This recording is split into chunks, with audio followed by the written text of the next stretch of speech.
po, kamusta po kayo? Ako po si Fen sa aming Bakuran Vlogs. Nandito po kami ngayon sa Southwood, dito po sa Laguna. Dito po sa loob ng Southwood, meron po ako nakita dito na simbahan. Ito po ay Santo Niño de Cebu. Sa susunod na punta namin dito, papasok kami dyan. Nandito na po kami sa harapan ng office ng admin dito sa Southwood Mall. Ayan o, tinitingnan ko lagi yung mga halaman dito. Sa ngayon, sila Engineer Jello humihingi ng suggestion kung ano yung mas magandang ilagay na halaman dito sa harapan ng office nila. At nagkwentuhan po kami saglit tungkol sa mga halaman. Ang babait po ng mga engineer dito. Nasa Southwood tayo. Ito yung mga poging engineer dito. Si Engineer Jello po. Jello. Ellie. Engineer Ellie. Engineer August. Engineer August. At saka si Engineer, siyempre si Sir Bernie. Ayan, eto. Humingi sila sa akin ng advice kung ano yung mga halaman na pwede nating ilagay dito sa Southwood. Ito yung Southwood Mall.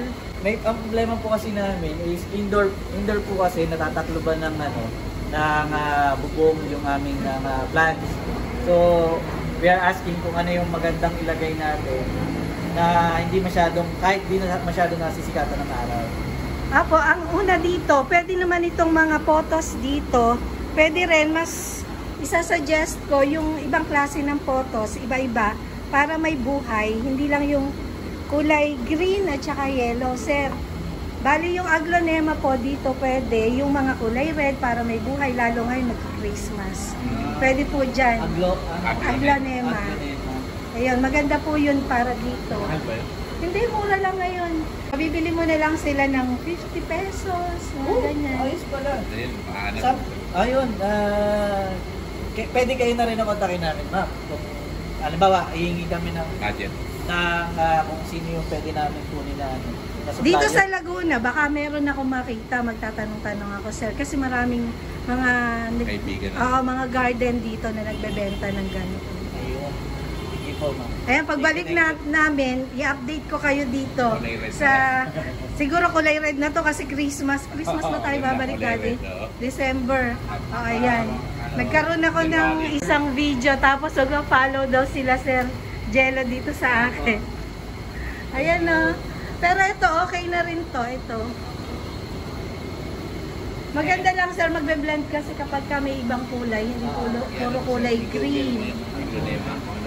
Meron siyang pink, meron po siyang red, meron siyang gold, mga ganun. Iyan po namin. At least kasi kapag nakakaganda rin, Yes, yes. Pero kadalasan, sir, pagkasama ko ni Sir Bernie sa mga laging ito, tuwan-tuwa ako sa kulay nila. Lalo pag naarawan. Indoor to, pero pag naarawan siya, lalo siyang gumaganda. Tapos dito po sa sa kawan ng Mega World, ngayon nag-start sila ng gulay. Ano, sir? Yes, yes. Nandun, nakita ko doon. Nag-start sila ng gulay.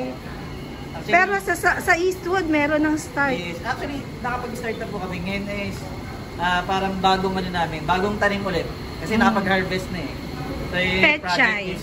Ang project is magkaroon ng vegetation sa building. Yes. At least, sir, kapag halimbawa pechay, makakaani kayo pag-uwi nyo.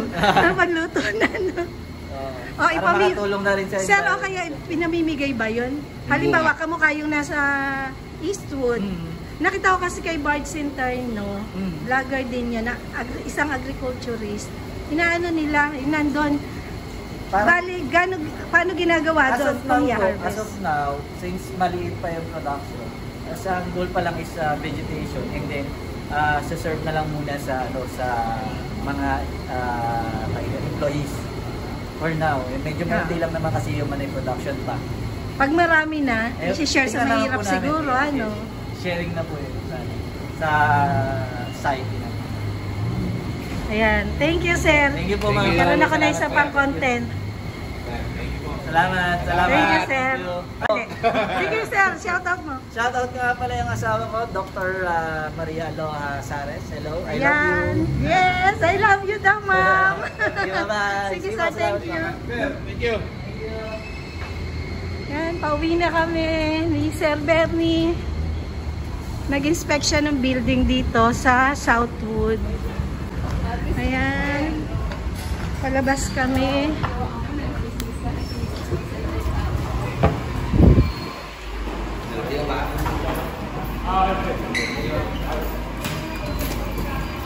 Pauwi na po kami.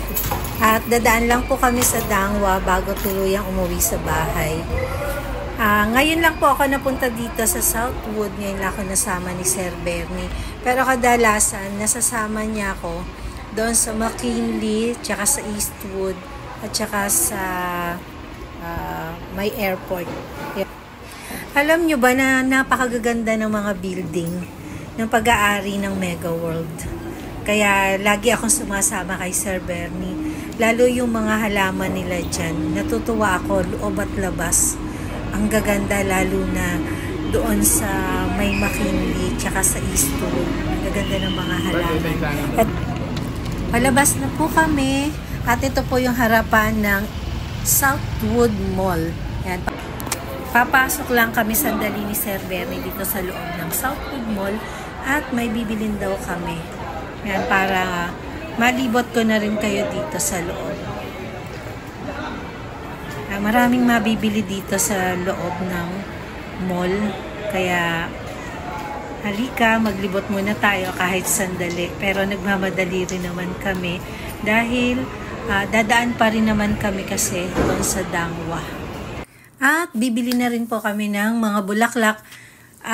I-arrange ko para doon sa mga mahal namin sa buhay na yumaon na. Yan, kadalasan po sa tuwing sinasama ako ni Sir Bernie sa pag-inspect niya ng mga building na pagmamayari ng Mega World, lumilibot kami sa mga mall kung saan kami napupunta, lalo na po sa Eastwood. Ang dami pong nabibili doon lalo na kapag magpapasko na.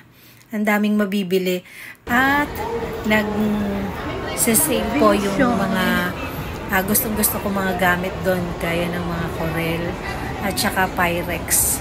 Yun yung binibili ko kapag sinasama ko ni Sir Bernie na mag-inspect ng building. Nadadali ko siya na ibili niya ako ng mga gamit. At pauwi na po kami. Bye-bye!